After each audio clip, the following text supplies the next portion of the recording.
కానీ కొందరు చేస్తున్న ఆర్గ్యుమెంట్ ఏంటంటే దేశంలో ఎక్కడి నుంచైనా కంప్లైంట్ చేయవచ్చు, తప్పకుండా ఎఫ్ఐఆర్. చాలా చాలా విచిత్రమైన వాదన ఇది. దేశంలో ఎక్కడి నుంచైనా కంప్లైంట్ చేయొద్దు అని ఆల్రెడీ సుప్రీంకోర్టు చెప్పింది. 0 ఎఫ్ఐఆర్లు ఎప్పుడో రిజిస్టర్ అయితేనే ఉన్నాయి. రిజిస్టర్ కొత్తగా ఏముంది ఇందులో? 3-4 సంవత్సరాలు అయిపోయిందండి 0 ఎఫ్ఐఆర్ వచ్చి. ఎవరేం కొత్తగా చేయలేదు, ఇది ప్రభుత్వం చేయలేదు, ఇది సుప్రీంకోర్టు చెప్పింది 0 ఎఫ్ఐఆర్ చేయమని చెప్పి. దాన్ని ఇవాళ చట్టబద్ధత చేసినారు. సుప్రీంకోర్టు ఏదైనా డెసిషన్ ఇస్తే అండి అది లా ఆఫ్ ద ల్యాండ్ అవుతుంది. చట్టాలు 2 రకాలుగా ఉంటాయి, 3 రకాల చట్టాలు ఉంటాయి. ఒకటి చట్టసభలు చేసే చట్టం, ఇంకోటి సబార్డినేట్ లెజిస్లేచర్ అనేది ఇంకోటి ఉంటుంది. ఆ సబార్డినేట్ లెజిస్లేచర్ ఎవరంటే అధికారులు. ఆ అధికారులు చేసే రెగ్యులేషన్స్కి వాటికి చట్టబద్ధత ఇచ్చినారు. ఇంకొకటి ఏంటంటే వీటన్నిటిని క్వశ్చన్ చేయవచ్చు.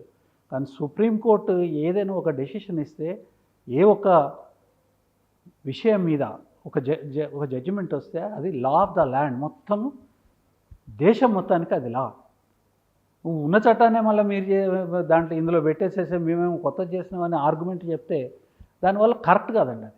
అంటే మీరు చెప్తున్న దాని ప్రకారము ఇక నుంచి ప్రభుత్వాన్ని ప్రజలు ఎవరైనా కోపం వస్తున్నో దేని మీదనో వారికి విమర్శ చేయవచ్చు, ఆరోపణ చేయవచ్చు, ఆగ్రహాన్ని వ్యక్తం చేయవచ్చు. ఇక నుంచి అవి చేయడం సాధ్యం కాదని అది అట్లుందా ఏమన్నా? అంటే ఇప్పుడు అది కాదండి, మీరు కేసులు పెట్టేదానికోసము అధికారాలు చాలా విరివిగా, ఏ రకమైన విచక్షణ అనేది లేకుండా కేసులు పెట్టేదానికోసము అధికారాన్ని వ్యవస్థకి ఇచ్చినారు. తర్వాత ప్రజలకు ఏం ప్లేస్ లేదు అక్కడ. ఇది చూస్తే అట్లనే ఉంది. తర్వాత అనేక మంది సీనియర్ లాయర్లు సుప్రీంకోర్టులో ప్రాక్టీస్ చేసేవాళ్ళు, హైకోర్టులో ప్రాక్టీస్ చేసేవాళ్ళు, తర్వాత పార్లమెంటేరియన్స్ కానివ్వండి, పౌరకుల సంఘాలు కానివ్వండి, రిటైర్డ్ జడ్జెస్ కానివ్వండి, ఈ ఆందోళనలు ఏ ఒక్కరు కాదు, సామూహికంగా ఈ ఆందోళన ఉన్నది. పార్టీలండి, డిఎంకే పార్టీ. ఇప్పుడు ఒక రాష్ట్రంలో 2 పార్టీలు ఉన్నాయి, ఒకటి ఎన్డీఏలో ఉంది, ఇంకోటి అది ఏమంటారు ఇండియాలో ఉన్నది.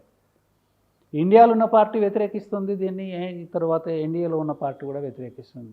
మీకు ఏఐడిఎంకే వ్యతిరేకిస్తుంది, డిఎంకే కూడా వ్యతిరేకిస్తుంది, సిపిఎంని వ్యతిరేకిస్తుంది, కాంగ్రెస్ వ్యతిరేకిస్తాం. ఇవాళ వ్యతిరేకించకుండా ఉన్న ఒకే ఒక పార్టీ రూలింగ్ పార్టీ. బికాస్ వాళ్ళే తీసుకొచ్చారు కాబట్టి వాళ్ళు ఆబ్వియస్గా వాళ్ళు సపోర్ట్ చేస్తారు. నేనేమంటున్నానంటే రేపు విపక్షంలోకి వచ్చిన ఒకవేళ బీజేపీ వాళ్ళే ఈ సమస్య ఎదురు కావచ్చు, తప్పనిసరిగా అవుతుంది. అధికారం ఎవరికి శాశ్వతం కాదు కదా. అది ఇప్పుడు నేను కూడా అదే చెప్తా ఉన్నాను. చెప్పబోయేలో కూడా మీరే గుంజుకున్నారు నా మాటని.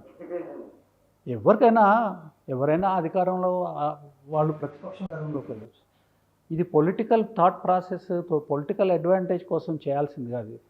ఇది సోషల్ అడ్వాంటేజ్ కోసం చేయాలి. సమాజము, విస్తృత సమాజం యొక్క అడ్వాంటేజ్ని ఇందులో చూడాలి తప్ప పార్టీ అడ్వాంటేజ్ ఇందులో చూస్తే ఏమవుతుందని అంటే, ఒక సామెత ఉన్నది, ఉట్టిగానే సామెతలు రావండి. ఇట్లాంటి అన్నీ ఇదివరకు జరిగినాయి కాబట్టి కానీ తీసిన గొయ్యిలో తానే పడతాడనని అనేక సందర్భాలు జరిగినాయండి. ఇవాళ ఇప్పుడు బెయిల్ని అంత కష్టతరం చేయాల్సిన అవసరం ఏందండి? ఇది ఒక నాకేమనిపిస్తుంది అంటే, ఈ వీళ్ళని వాళ్ళని ఆక్షేపించడం కాదు కానీ ఇది పైచాచిక ఆనందం తప్ప వేరే ఏం లేదు. ఈ ప్రపంచంలో అన్ని దేశాలు కూడా ఒక అంటే modern thought process, modern philosophies, తర్వాత డెమోక్రటిక్ ఫిలాసఫీస్ ఏవైతే ఉన్నాయో వాటికి అనుగుణంగా పోతూ ఉన్నాయి. ఇప్పుడు కోర్టులో శిక్ష వేసేదానికోసము జడ్జిలు ఉన్నారు. They are train for that. జడ్జిలకి ట్రైనింగ్ ఉంటుందండి. తర్వాత వాళ్ళకి నాన్ పార్టిజన్ యాటిట్యూడ్ని నేర్పిస్తుంది ఆ ట్రైనింగ్. నిష్పక్షపాతంగా ఉండాలనేది నేర్పిస్తుంది. తర్వాత చట్టం పరిధులు నిర్ణయిస్తుంది దాన్ని నిర్ణయించే క్రమంలో. ఆ పని పోలీసులకు ఇస్తే ఎట్లా మీరు? ఇప్పుడు నేరాన్ని విచారణ చేసి విచారణ తర్వాత జైలుకి పంపాల్సింది, జైలు అసలు నేర విచారణ జరగకముందే సగము ఆ నేరానికి ఉండే శిక్ష సగం అనుభవించేటట్టుగా జైల్లో పడేసేస్తే, ఇప్పుడు వాళ్ళు కనుక ఆ నేరం చేయలేదని తర్వాత కోర్టు నిర్ణయిస్తే మరి వాళ్ళకి ఎక్కడ వస్తుంది? వాళ్ళ కాంపన్సేషన్ ఏంది అంటున్నాను. నువ్వు ఎంత కాంపన్సేషన్ ఇచ్చినా కానీ వాళ్ళ లిబర్టీ పోయిన రోజుని ఇస్తారా మీరు? పోయిన నిమిషాన్ని ఇస్తారా? ఒక సెకండ్ ఇస్తారా? ఇవ్వలేం కాబట్టి చాలా బాధ్యతాయుతంగా ఉండాలి. అనేకం ఉన్నాయండి ఇందులో, ఒకటి కాదు రెండు కాదు. నేను ఏంటంటే దీనికి మీకు ఒక హోలిస్టిక్గా చెప్తూ ఉన్నాను. చెప్పాలంటే కంపారిటివ్ టేబుల్ వేసుకొని ఒక 5 నుంచి 7 ఎపిసోడ్లు అవుతాయి దీని మీద. చెప్పాలండి. ప్రజలకు అవసరం ఇది.